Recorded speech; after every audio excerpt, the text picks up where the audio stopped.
નમસ્કાર વિદ્યાર્થી મિત્રો, ફરી એક વખત રાજુ મેઘવારની YouTube ચેનલમાં આપ સૌનું હાર્દિક સ્વાગત છે. વિદ્યાર્થી મિત્રો, આજે આપણે આ વિડીયોમાં શીખી રહ્યા છીએ અર્થ વિસ્તાર. પરીક્ષામાં જ્યારે પણ અર્થ વિસ્તાર પૂછાય ત્યારે સૌપ્રથમ તમારે કાવ્યની પંક્તિ લખવાની હોય છે. ત્યારબાદ આ પંક્તિમાંથી મળતો સામાન્ય અર્થ અને પંક્તિમાંથી આપણે વિસ્તાર છે એને રજૂઆત કરવાની હોય છે અને સમજાવવાની હોય છે. એનો વિચાર છે એને આપણે વિસ્તારથી લખાણ લખવાનું હોય છે, આપણી પોતાની ભાષામાં મૌલિકતાથી, અને અંતમાં બોધ આ પંક્તિ તરફથી આપણને કયા પ્રકારનો બોધ મળે છે એ આપણે લખવાનું હોય છે. બીજી બાબત કે અહીંયા જે મેં આ રીતનું થોડું ઘણું ચિત્ર દોર્યું છે તમને સમજાવવા માટે, એવું પરીક્ષામાં તમારે કરવાનું હોતું નથી. આ તો ફક્ત તમારી સમજૂતી માટે છે. પરીક્ષામાં તો તમારે વિસ્તારથી કાવ્યની પંક્તિ, સામાન્ય અર્થ, એની સમજૂતી અને એનો બોધ આ રીતે તમારે લખાણ લખવાનું હોય છે. બીજી બાબત તમને ખાસ જણાવી દઉં કે આ અર્થ વિસ્તાર જે છે મેં એક અલગ કાગળમાં લખેલો છે. એ લખેલો અર્થ વિસ્તાર આ વિડીયો પૂરો થશે એટલે એની સાથે હું મર્જ કરવાનો છું, જેથી તમારે લખીને પણ જો આ અર્થ વિસ્તાર તૈયાર કરવો હોય તો તમે આરામથી લખીને પણ તૈયાર કરી શકશો. હવે આપણે અર્થ વિસ્તાર જોઈએ. પરસેવાને પ્રબળ રસાયણ થઈ સગળે રેલાવવું પડશે. પરસેવાને પ્રબળ રસાયણ થઈ સગળે રેલાવવું પડશે. ભલે ભાગ્ય રેખા વજ્રસમ તેણે પણ ભૂસાવવું પડશે. ભલે ભાગ્ય રેખા વજ્રસમ તેને પણ ભૂસાવવું પડશે. વિદ્યાર્થી મિત્રો, આ અર્થ વિસ્તારની અંદર પુરુષાર્થનો મહિમા આ અર્થ વિસ્તારમાં કરવામાં આવ્યો છે. તમે જોઈ શકો છો અહીંયા ભૂલ થઈ છે, પુરુષાર્થનો મહિમા લખવાનો છે, મહિમા. બરાબર? તો પુરુષાર્થનો મહિમા એટલા માટે કરવામાં આવ્યો છે કે જીવનની અંદર જો વ્યક્તિ પુરુષાર્થ કરે તો ચોક્કસ સફળતા તેના કદમો ચૂમતી આવે છે.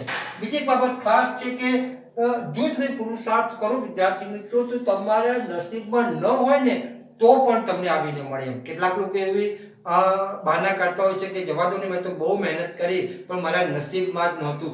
ના, એના માટે આ અર્થ વિસ્તાર બહુ અગત્યનો છે કે ભલે ભાગ્ય રેખા વજ્રસમ તેણે પણ ભૂસાવવું પડશે. તમારું ભાગ્યમાં ન લખ્યું હોય ને તો પણ જો તમે તનતોડ મહેનત કરો, સખત પુરુષાર્થ કરો, એમ કહેવાય ને કે સખત પરિશ્રમનો કોઈ વિકલ્પ હોતો નથી.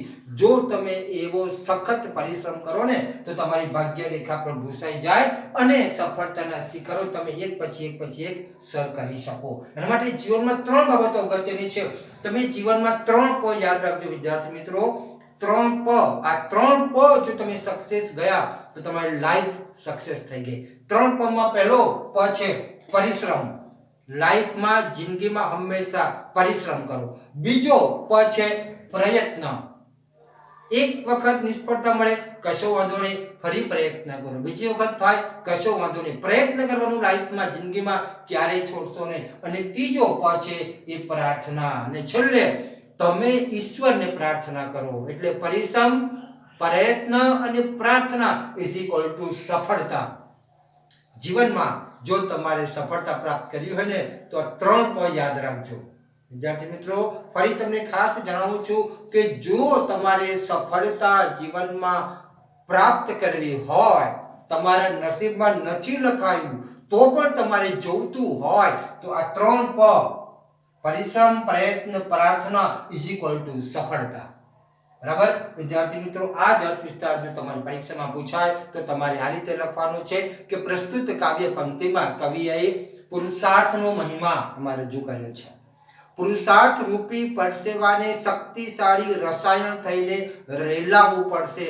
અથાર્થ ભાગ્ય રેખાઓ ભલે વજ્રસમ કઠણ હોય, અતૂટ હોય, છતાં તેને પણ ભૂસાવવું પડશે. પરિશ્રમ રૂપી પારસમણીના સ્પર્શ વડે ભાગ્ય રેખાઓ બદલાઈ શકે છે. જે મનુષ્ય ભગવાન ભરોસે બેસી રહે અને પુરુષાર્થ ન કરે, તેના ભાગ્યમાં સફળતા હોય ને તો પણ તેને સફળતા મળતી નથી, યાદ રાખો. પરંતુ જે મનુષ્ય સતત પુરુષાર્થ કરે, સખત મહેનત કરે, તેને સફળતા અવશ્ય પ્રાપ્ત થાય છે.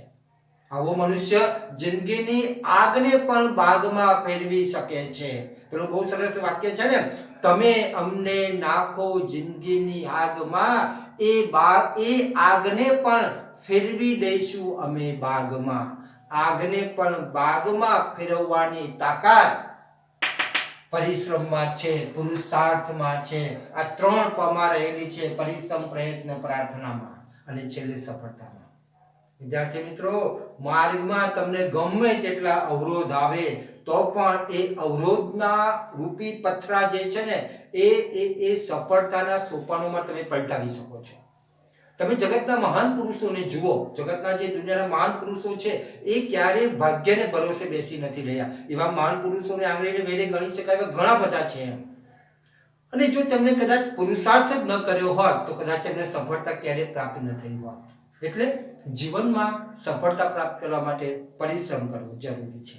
વિદ્યાર્થી મિત્રો, આશા રાખું છું કે આ અર્થ વિસ્તારમાં આપણે પૂરેપૂરો ખ્યાલ આવી ગયો હશે. અને પરીક્ષામાં જો આ અર્થ વિસ્તાર પૂછાય તો આ સૂત્ર તમે ખાસ લખજો: પરિશ્રમ, પ્રયત્ન, પ્રાર્થના = સફળતા.